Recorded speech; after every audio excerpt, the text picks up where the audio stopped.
Yo, welcome to another Busta FPV stream. This is episode 12. That's right, episode 12 of my Nano Reef journey. It seems like just yesterday I started this journey, and now here we are, deep into it. I feel like today's episode is gonna be like a recap, like a big time recap. It's gonna be essentially kind of going over all of the things that we did to get up to this point. Pretty much what kind of water did we use, what kind of salt we use, what kind of rocks, where did we get it, how much it costs, all that kind of stuff is going to be in this stream. I'm also going to be reposting this video as just the video, right? Just this next part that you're going to see, and that way hopefully other people can find it easier later on, kind of like searching online or whatever, looking for Nano Reef recipe or whatever. I got to figure out some good search terms, whatever, for that. Yeah, so far the tank itself, here, let me bring it up. Tank itself is doing pretty good. You can see everything is kind of growing. There is one Zoa frag that's not doing well. I'm not exactly sure why, but I guess time will tell. Time will tell. I'm pretty excited to show you guys this video. I worked on it a lot. I did a lot of work on it, so I hope you guys enjoy it.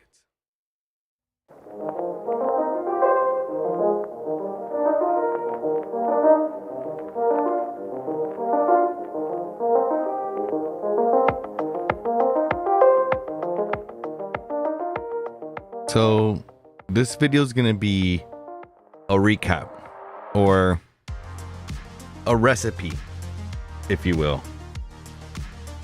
Let's call it our 13.5 fluval Nano Reef recipe.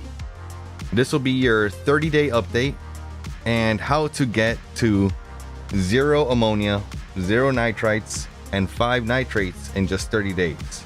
It'll be a step-by-step how-to Nano Reef guide. We're going over all the hardware, bacteria, fauna, and in what order we add everything in.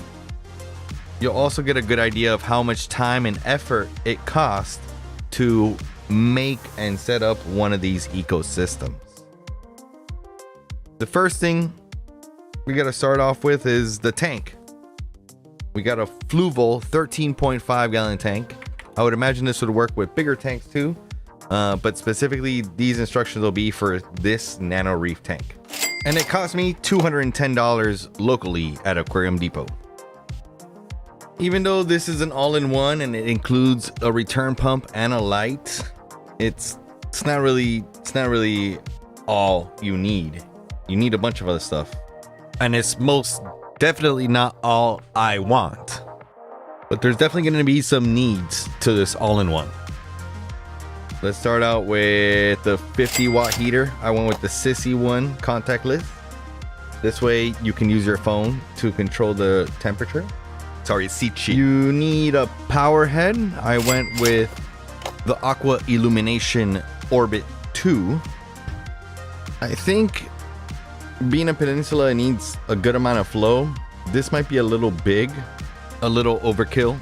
You might consider something a little smaller. Another big reason why I went this route is because AI has a couple really powerful apps with the Mobius app and the Aqua Illumination app. And it allows us to dial in this power head down to 1% of its power. So I figured that'd be real useful. You're gonna need sand.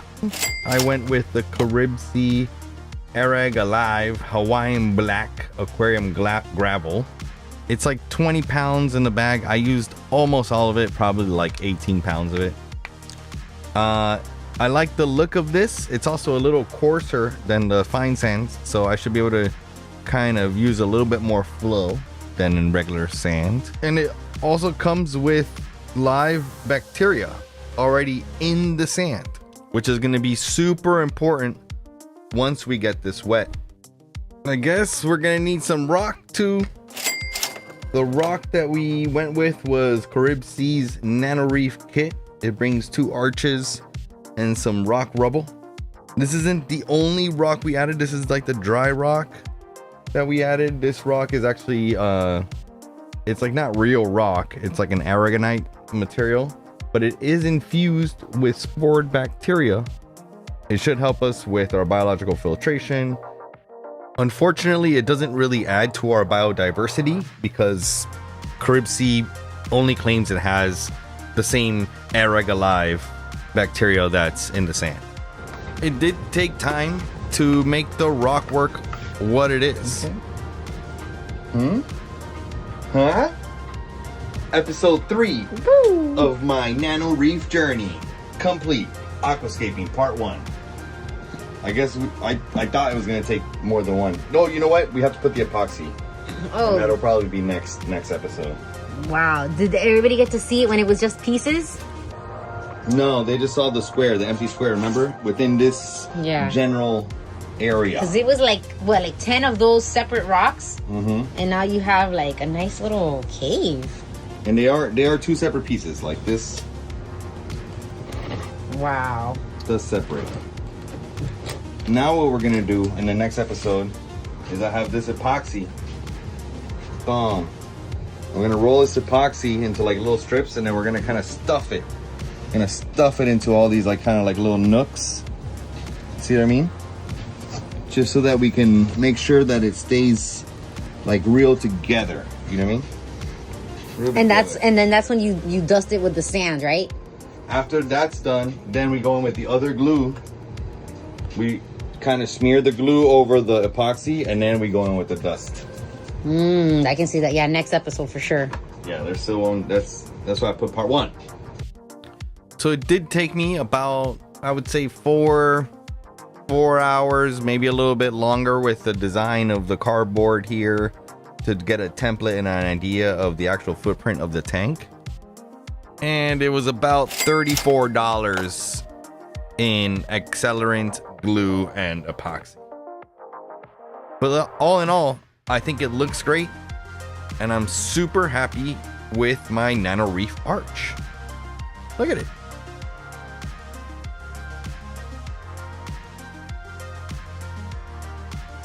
So this is kind of like all the hardware you would kind of need to start up your tank, but you know I'm crazy and I go a little extra. I like to go over the top, you know what I mean? So these are all the extra things that I got, plus some of the consumables that we need to purchase in order to make all this work for us. I'll admit, some of this stuff isn't completely necessary, like the lights. You don't want to keep coral that need that kind of intensity light. You don't need the lid if you don't need the light. You don't need the controller if you don't care for that precise monitoring or control. You don't need to use the Pro Reef salt, not even use Alpha Reef, or not dip your corals before you introduce them to the tank. Even use a less precise test kit. But that will alter the recipe, and ultimately, how will your recipe taste? I don't know. I know how this one tastes, and this one tastes like success. It actually looks a mess, but it tastes delicious. What I do know is that the undisputed ingredients for this recipe are at least these items right here. There is a trend or a common theme to all of these items right here, and that's that all of these add some kind of beneficial bacteria in order to not just complete a nitrogen cycle, but also a biome cycle, right? Because what we're trying to do is increase the beneficial bacteria, and that's going to in turn establish our tank quicker. There is one primary player in this team of bacteria, and that is Fritzheim TurboStar 900. Yeah, that's what it's called. I don't know. It was made a long time ago, I guess, when naming products wasn't a forte. This is one of the oldest in the biz. It has live nitrifying bacteria, not heterotrophic bacteria, which is dead, quote unquote, This is actually alive and has like only like a 4-month shelf life. Even though Fritz doesn't really advertise the type of bacteria that's actually in Fritzzyme Turbostar 900, we can imagine it's something like Nitrosomonas, Nitrobacter, Nitrococcus, Nitrosococcus, and Nitrospira, and Bacillus. Remind me never to try to pronunciate bacteria ever again. Nitrosococcus. So it helps establish colonies of nitrifying bacteria that will process ammonia into nitrite and then into nitrate. And it'll do this quickly. And this was the original way to quick start a cycle in an aquarium. But they always assumed that we were adding fish right off the bat. And in my case, we're not adding fish. And we don't have live rock to die off. So we gotta add ammonia somehow. We gotta kick off this cycle in some kind of way. And this bacteria needs to eat something. Or let's say process something, right? And if we were to just throw this bacteria into the tank by itself, it might or might not actually start a cycle. That's gonna be where fishless fuel comes in. I chose fishless fuel because it's part of the Fritz family. There isn't too many straight ammonia products on the market. This one here is pretty easy to dose and gives you clear instructions to get to the needed 2 ppm of ammonia that's needed to start off the cycle. And that cycle happened quick. Within 3 days, I already had lowering ammonia, hiring nitrites. And within 9 days, we had 0 ammonia, 0 nitrite, climbing up to 6 nitrate. But this is only kicking off the nitrogen cycle. We still want to start the biome cycle and continue to diversify our bacterial diversity, right? I don't know. You tell me. Which brings us to this rock. This rock I searched for in all the local fish stores. I looked for the fish store that had the cleanest sump, and I looked for the rock that was the darkest. And what I mean by that is I don't want this rock to have ever seen any photosynthetic algae. I don't want any of those algae in my tank, but I do want all the beneficial bacteria and microfauna that comes from a well-established tank. I found this rock at Ocean View Aquariums. It cost me $12.99 and I added it on day 10. This will add the non-photosynthetic bacteria to the mix, but we also want to add bacteria that is photosynthetic to deal with the photosynthetic algae. I found this ice cap, which is kind of like new tech and has ultra high surface area. And this was sitting in one of their frag tanks. It was exposed to light. It was clean. Homie said it had been there for like 3 or 4 weeks. So that means that this has been exposed to photosynthetic algae, and it should have bacteria on it that fight those photosynthetic algae. So again, trying to add to the biodiversity. We're gonna throw these also in the back of the tank. This cost me $14.99 and it was added on day 12. My thought process is I actually don't want any of these algae in my tank. Maybe some of those photosynthetic bacteria will make its way onto the rockwork in the display area of the tank. Maybe some of that bacteria will die. I don't know. And at the very least, this adds more surface area to our filtration so that when we do get bacteria in, they will have plenty of space to colonize. I might even add more rock here to the back. With the Fritzzyme added and the fishless fuel added, the nitrogen cycle completed. Now we gotta wait for our biome cycle to really establish itself. And we're doing that with the Aereg Alive bacteria that's in our sand and in our live rock, and with the nitrifying bacteria that we added, and with the bacteria that we added from the sump, the non-photosynthetic bacteria, and the photosynthetic bacteria that I'm adding from the ice cap. The last bit to this puzzle is adding microfauna, and we're gonna do that by adding copepods, dosing copepods directly to the tank. These will keep all of those bacteria in check. Those bacteria are going to grow algae, diatoms, all sorts of ugly stuff, and these pods are going to eat those uglies, or at least help with some of those uglies, but not all of them. I'm really getting all this info from the BRS Biome Cycle series.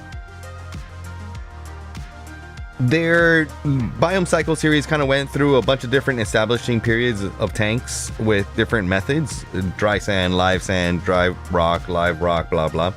Different recipes, if you will.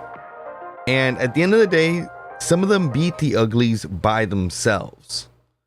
And what I did was I combined all of the recipes that beat the uglies by themselves together to create the super Nano Reef tank recipe. But live nitrifying bacteria, live sand, dry rock with seeded spores, and all sorts of different other things that we threw at this is not enough to keep all the uglies at bay. We still had uglies, and that's okay, because we added a cleanup crew on day 12. A small but impactful cleanup crew, 2 Astrea snails, 2 Naceria snails, just enough to kind of get this all going, keep it clean, and not affect our cycle too much. Then 6 days later, we add another member to the cleanup crew, a temporary one at that, a Mexican turbo snail. They are huge, way too big for this tank, but it will do some damage to this early hairy algae that we're seeing here.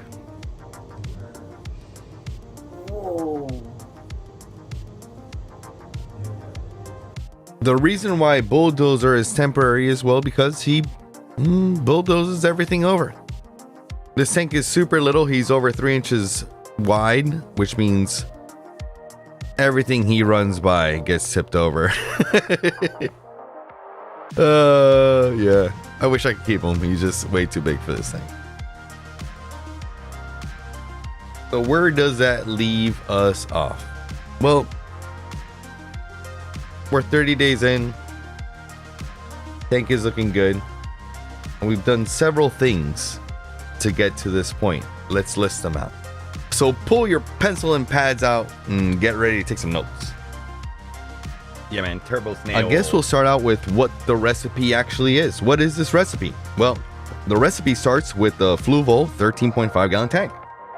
And in that tank, we added some Carib Sea Arag Hawaiian black sand, who is live with Arag Alive. We added some Carib Sea Nano Reef rock, which is spored with that same Arag Alive bacteria. We used RODI water to mix in some Tropic Marin Pro Reef salt. We used the stock light, and we used a 50-watt heater set to 78 degrees. On day 1, we added the Fritz Zyme Turbo Start 900. We added exactly 11.6 milliliters to the tank. On day 3, I added the Fritz Fishless Fuel, exactly 1.9 milliliters. I think I could have added this a little earlier to even get this cycle done quicker. But bacteria still needs time to multiply. So there is a certain amount of time that some of these bacteria take to replicate and to get to the point where they can get to the numbers that we need them to be in order for them to process ammonia into nitrite into nitrate. On day 5, I added a dark live rock rubble. That was the rock that I got from the dark sump that had not been exposed to light. And on day 7, I added the ice cap, which was exposed to light and hopefully was carrying some photosynthetic bacteria. On day 9, the cycle was almost done, but not quite. We had 0 ammonia, 1.8 nitrite, and 2 nitrate. On day 10, I turned on the lights and we added pods. We added corals. We did a 50% water change because this was Skellyfest. And I had to add corals to my tank during Skellyfest. On day 12, with now 0 ammonia, 0 nitrite, and raising nitrates, the algae started kicking and we added a cleanup crew. That consisted of 2 Astrea snails and 2 Naceria snails. Couple days later, on day 15, we dosed Phyto for the first time, and we started doing that every other day, just 2 milliliters. I added some more coral and I did another 15% water change. By day 20, I was seeing 0 ammonia, 0 nitrite, 6 nitrate, 0 phosphate, 108 alkalinity. I did another 10% water change and I added a Mexican turbo snail. On day 25, we added coral. On day 30, we fed the tank with mysis and phytoplankton. That's actually the clip that you're seeing right now. And then we did a 50% water change. And that's it. That's all I have for you until now. There's lots of updates coming. I added the lights already. I added a bigger fan already. We're going to add some more cleanup crew. We're going to definitely add more coral. We're adding a fish. We're adding another fish. There's lots to come. And I hope that this recipe gives you kind of courage or at least a roadmap to success in the hobby. Gets you here. Gets you to a place where you can be having fun and adding corals to your tank. That's pretty much it. That's all there is to it. I don't feel like that's too difficult. I feel like anybody can do that. Especially if you really want this, right? Like, I don't know. A lot of people think it's like super complicated. I don't think it's that hard. Couple things I want to do here live, right? I have these guards for the power head, for the storm power head. I might try to put these on. I'm not sure if I want to make that change just yet. So we'll see if I'm up for it in a little bit. But I do want to attempt here, and I haven't done this yet. I've only filled it once. Is to get this thing, my CO2 canister. Was I'm not gonna say it was like all the way low. It was running low, so it actually had like you know, like the CO2 was coming out slower, so I pumped it up, and then I started getting algae in the tank. So in my head, I just don't have enough CO2 in that tank. So yeah. So let's try this out.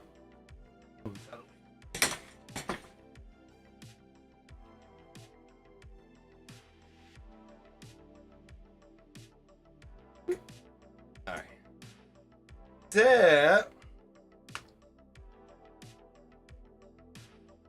See here.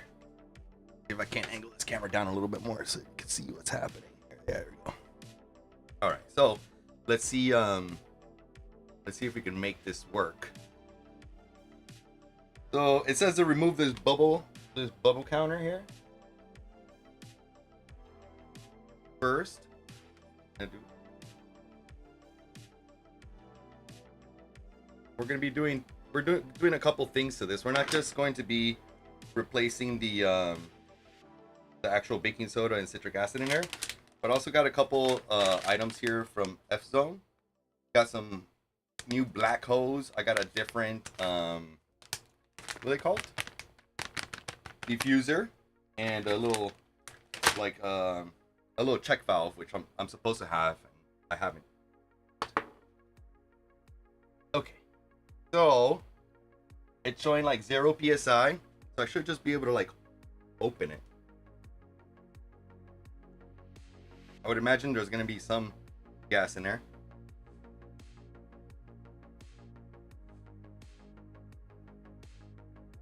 There it is.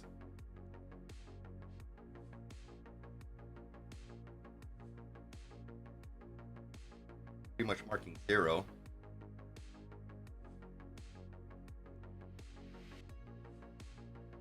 It's like so scary.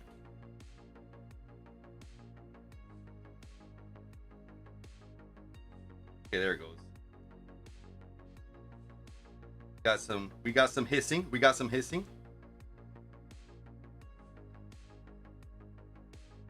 I can smell it.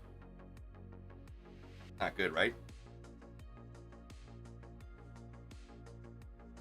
There it is. Woo, that wasn't too bad. Oh, look at all that crusty stuff. Ooh, crusty, Magusty. All right, so here. Let me see if I can show you on this camera. All the crust.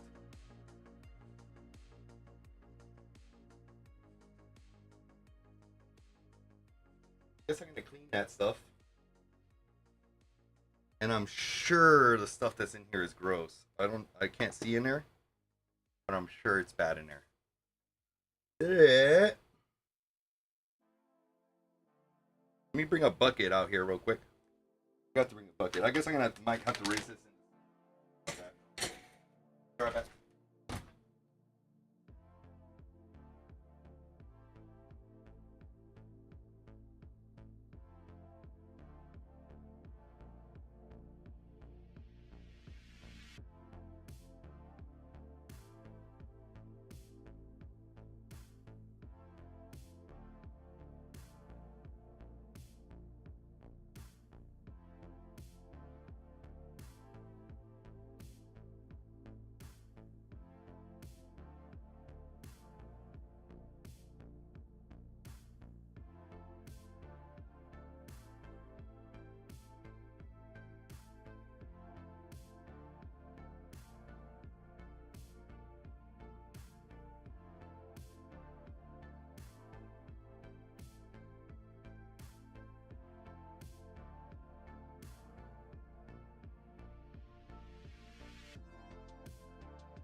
All right. Let's see if a bucket and some warm water is enough to clean this thing out. I doubt it, but I'll give it a shot. Why is my music not playing? Did I leave you guys with no music? That's just the next song that's coming up. All right. How do you even clean that, bro? I know, like a bottle brush. It's so deep. You know what I mean? So I think I'm just gonna dump this out here. I'm gonna move this stuff down so we can see what comes out of this thing. I don't think I've ever seen a video on how to refill your canister. Only like, ew. Oh, this stuff is gross, dude. Oh, there was something going on in there, I think. Well, I mean, there's a reaction going on, right? So, got that.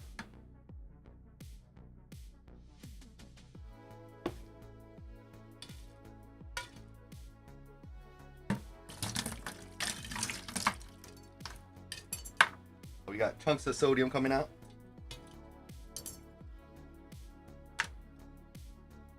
Ew, dude. Real gross. I didn't think it was gonna be that like that. I thought it was gonna be like chunks of stuff. Oh yeah, you can hear like a big rock.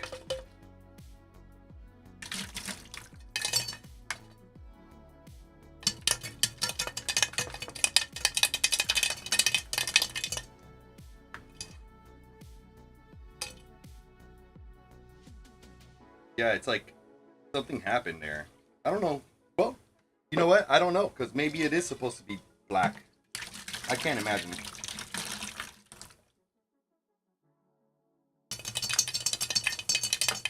It looks like... I'll get a camera in here in a second. Let me show you what it looks like.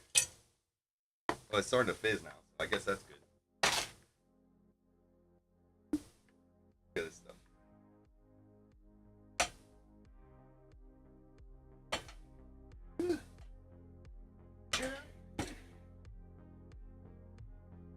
Look at this stuff. Look at that. So gross. And it definitely has a smell to it. I'm not gonna say it's like a bad, like it smells bad smell, but definitely not a good smelling.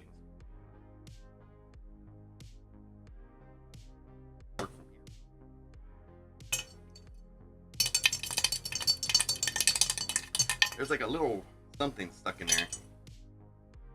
I'm out of water.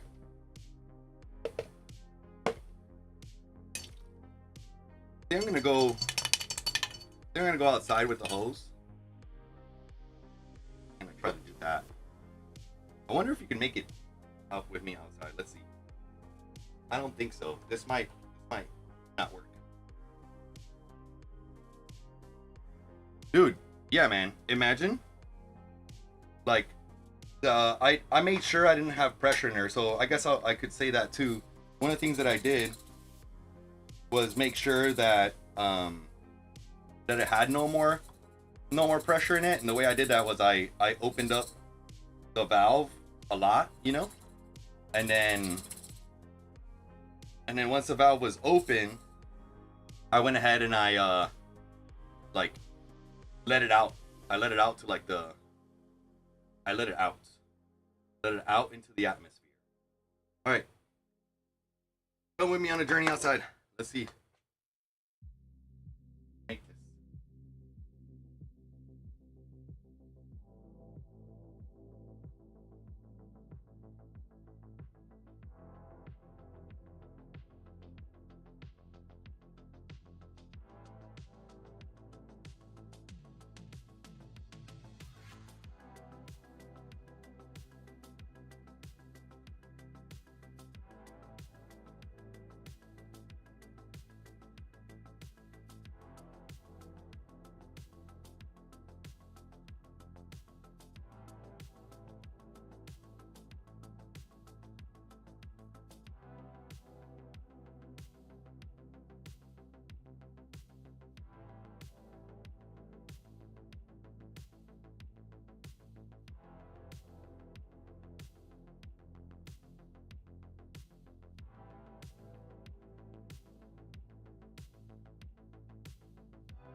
Well, that didn't work. Oh well, I mean, you got to at least the door. Yo, Maxie, what up? You made it, dude. You made it. All right, let me see. I'm doing like I'm refilling this thing, my CO2 canister. That's what we're doing right now. We have all this really nasty water in this bucket that we just pulled out of here. Pretty much all gross. looking at I had a recipe saved here. I don't remember how much, what the ratio was here, but I do have it saved.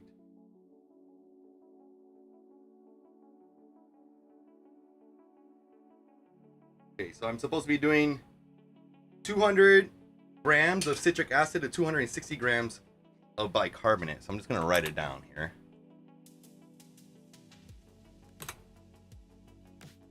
And then 60 grams of sodium bicarbonate, and then 300 mLs of water.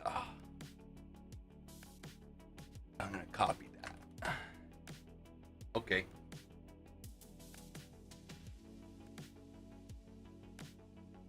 This tank actually doesn't fill with gas.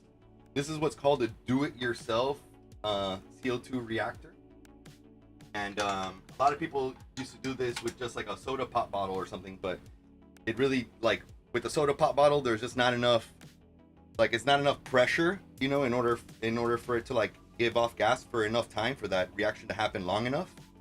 So in this case, what you do is you fill it with the raw material, and it just creates gas over time. And that's why it's not a perfect solution, because towards the end of the bottle it changes, the gas changes, and I think that's what I was sensing, you know? Or that's what I felt. That's why algae were starting to grow and stuff. Baby, hi baby, baby, oh, baby.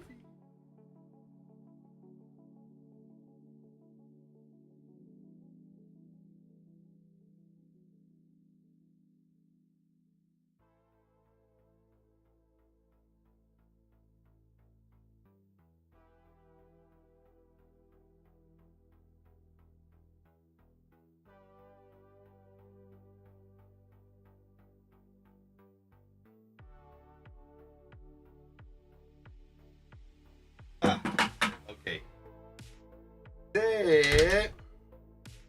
Now we have got to create.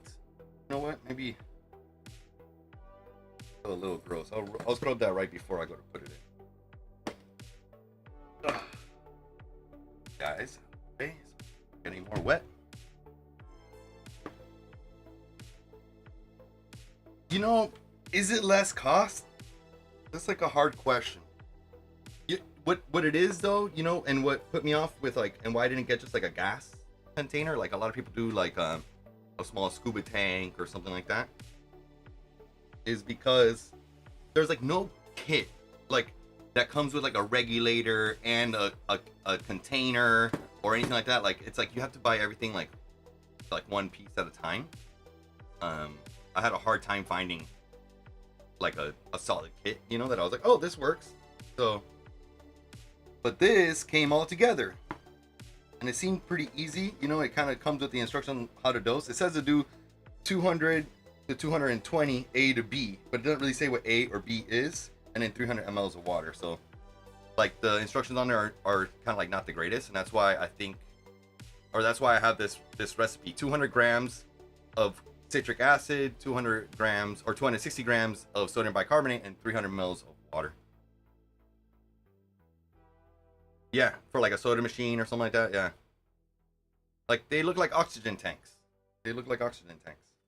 That's like what the super pros do, you know what I mean? But you know me, I'm not super pro, I'm just kind of pro, you know? Alright, so got my scale. We got my hole in the wall cup. These actually weigh the same as the Flanny's cup. They're 41, 42 grams. Alright, so citric acid. We're gonna put 200 grams of citric acid.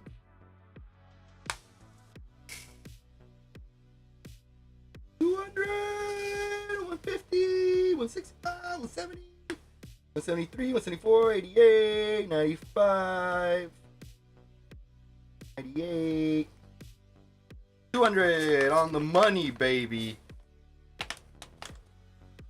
Do it yourself pro. Exactly. That's exactly what it is. So do it yourself pro canister. Those canisters, you know, okay, I was gonna say, oh shit, I need to get a little funnel.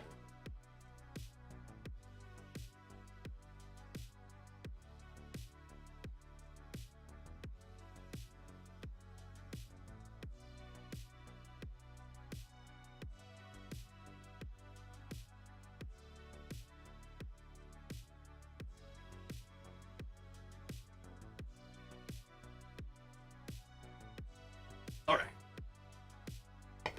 What I was gonna say is that the actual like refilling of the canisters is what I find difficult. You know what I mean?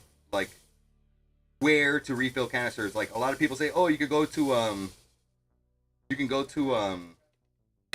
what's this place like a paintball gun place that they do it, but then some paintball gun places don't want to refill like any size tank. They only want to refill like you know, tanks for guns, you know. So I don't know. I find it to be I think it's like you're not super sure, you know what I mean? I'm not super sure if I was gonna be able to get the gas, and then on top of that I had to just buy random parts. I was like, nah.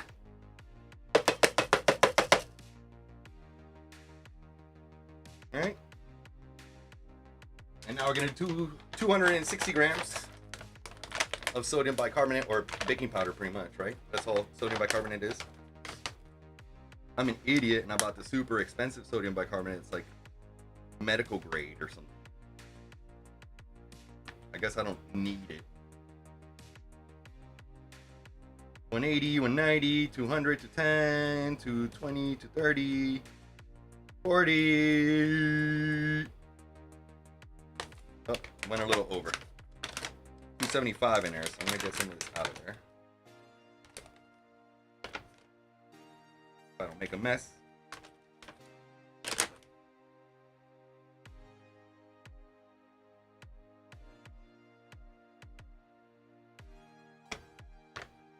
$254, perfect. More in. 55.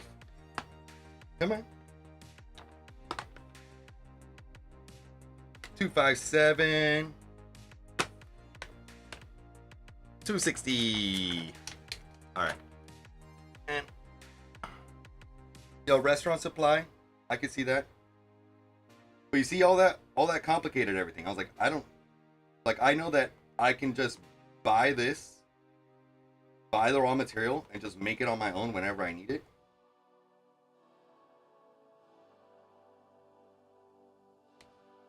But ultimately, I think the gas is like the more pro way, because you can deliver the exact amount of gas from the beginning to the very, very end. And you don't have this problem where it slowly fades away. All right. Let me mix this up. So let's mix. And then we're going to add 300 mils of water. 300 mLs. How much is 300 mLs? I'm gonna go bring it though. I'll bring some water.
I got the biggest measuring cup possible, you know, because that's what we need.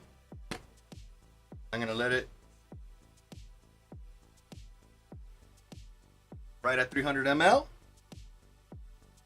Well, I guess I should have kept my funnel, huh?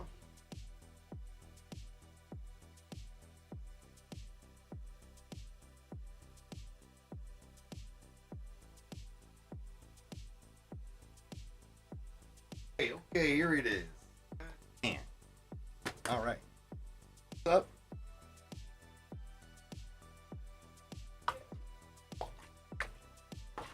Oh, oh, oh, oh, oh, oh, oh, oh, oh, oh, oh, oh, oh.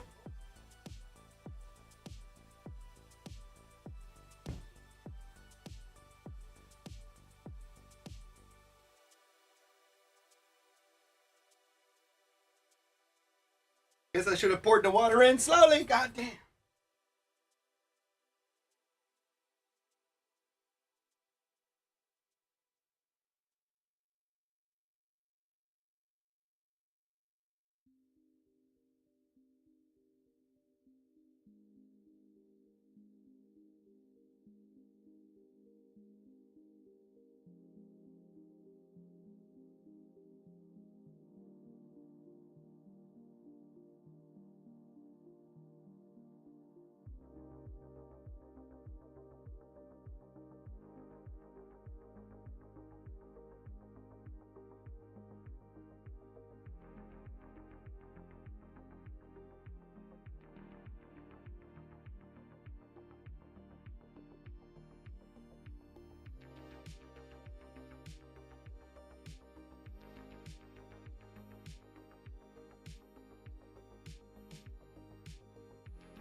All right, well, that was a disaster, you know? That was a disaster for sure. Spewed water all over the place. What up? What up? What's going on, dude? You knew 10 fluid ounces was 300 mLs of water for real? Is that for real? I guess, yeah, huh? Kind of like that, more or less. So I closed it over there in the bathtub, but I don't think that's gonna work. Supposed to pour it in slowly. Supposed to have this thing at like an angle. That's why I had forgotten. Like to fill this, you're supposed to put it in an angle, and then you're supposed to fill the water in slowly. And then filling the water in slowly makes it to the point where like it doesn't go all over the place. Oh, okay, good. I thought you were like a math genius or some shit, fucking coming up with exact conversions on the fucking money. So I think what I'm gonna do is I'm gonna let this chill for a while, see if the gas does build up, and if it does, awesome, connect it back to the fish tank. If it doesn't, fuck my life, and then remix more and try again. You know what I mean? What up, Red? What's going on, dude? Oh, I'm all sweaty though, and my house has CO2 stuff and like this goop, like that green goop, that same stuff that was in the bottom of the bucket. That stuff pretty much came flying out of here and went all over the place. So I think I'm done here. I'm done with this thing. I'm gonna put this somewhere else so I don't get any more trouble here with this thing. But hopefully it does build up, but man, so much of it came out by the time I got that top on there and I got it on there good. Kind of went all over the place. So I guess the next thing that we could do, put these on. These are those power head guards. How much do you think this will reduce flow? You think this will reduce flow by a lot or by only a little bit? You know? That is the question. That is the question.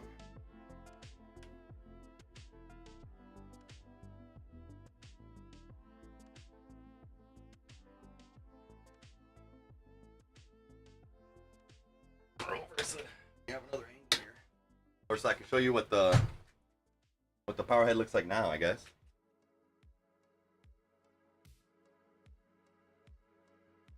So this is the power head now. You can see here, it's got a big opening, you know? It's a pretty big opening. Fish and inverts and stuff like that can definitely crawl into there. So the idea behind this guard is gonna protect all my little fishies and stuff from said evil power head, you know what I mean?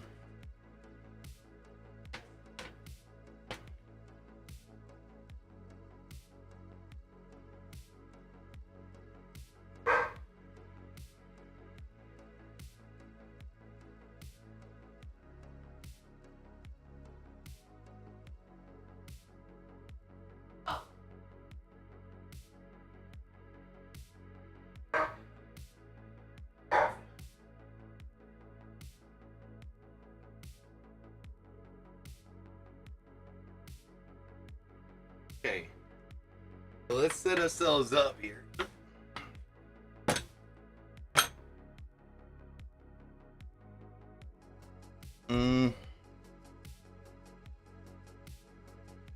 Oh yeah, no, there's no foam.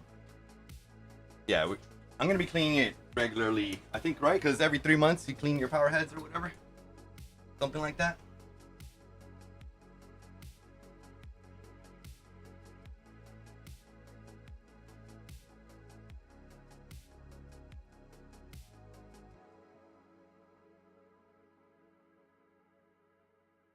Okay. This over.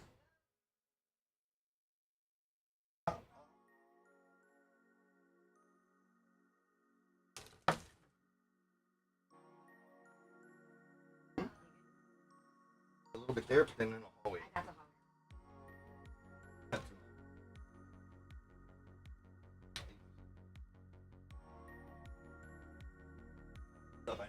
didn't put this at a 45-degree angle, and I just poured all the water in there, and I fucking and it went into like volcano explosion, like little kid kindergarten fucking science fair.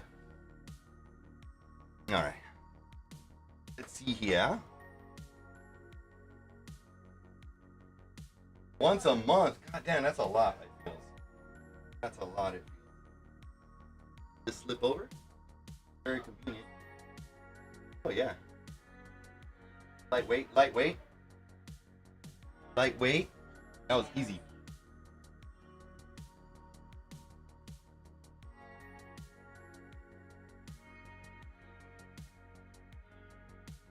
That's all the way in there. That was mega easy. I thought they were gonna be like a little bit more pressure fit, but no, they just kind of slide right in. Look at that. I think it looks better. I hate the blue. I hate the blue that's on there. Heavy in, heavy out, dude. I guess, yeah. I don't know if I'm gonna be doing heavy in, heavy out, because I don't have any out. You know what I mean? I only have in. All right. Right? I mean, the heavy out, heavy in thing. Like, you really should have a skimmer and a fuge and all that stuff. I guess for right now, like that's pretty good. But definitely one of the next things that I want to do is I want to add the fuge to the back for sure. And you can see, like, if as you can see, right, we've hung the lights, and you can't tell from that shot. Let me see if you can see from the iPhone shot. Yeah, you can see it here from the iPhone shot. But yeah, you see we got a new fan, so that fan is much bigger and it blows air across the whole surface of the tank. This is the fan I had before, like a little itty bitty, you know, and the little itty bitty was enough to cool down the tank a lot, you know. So I think this is also, just like I said before, overkill. But like, for example, imagine a situation where we have a full power outage. I think that fan could legit keep it cool, even at 80 degrees or hotter. I don't know. How hot do you think you can get inside a house with the AC off? Oh, let me.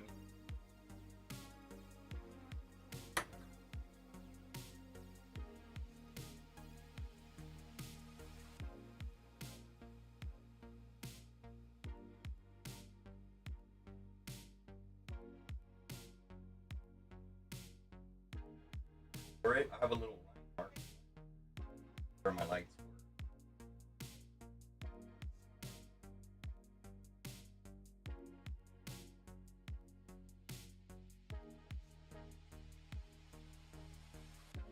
it is. Now at the exact same level here.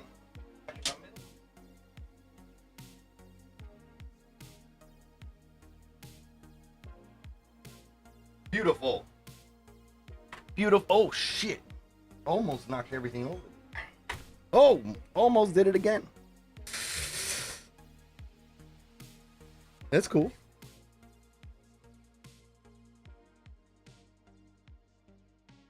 Well, I have like my backup battery that I, you know, if I'm in the house, I'm able to plug it in.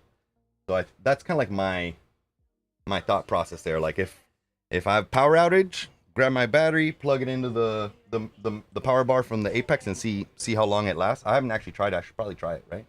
See how long that lasts. Maybe we could try that out in the next episode. We'll check out that, and then we're gonna be putting on the refugium, because I really want to put that chamber in the back so I can start adding some Cheeto in there. Grab some Cheeto from you, know, for that. But yeah, that's pretty much it for this episode. I hope you enjoyed it.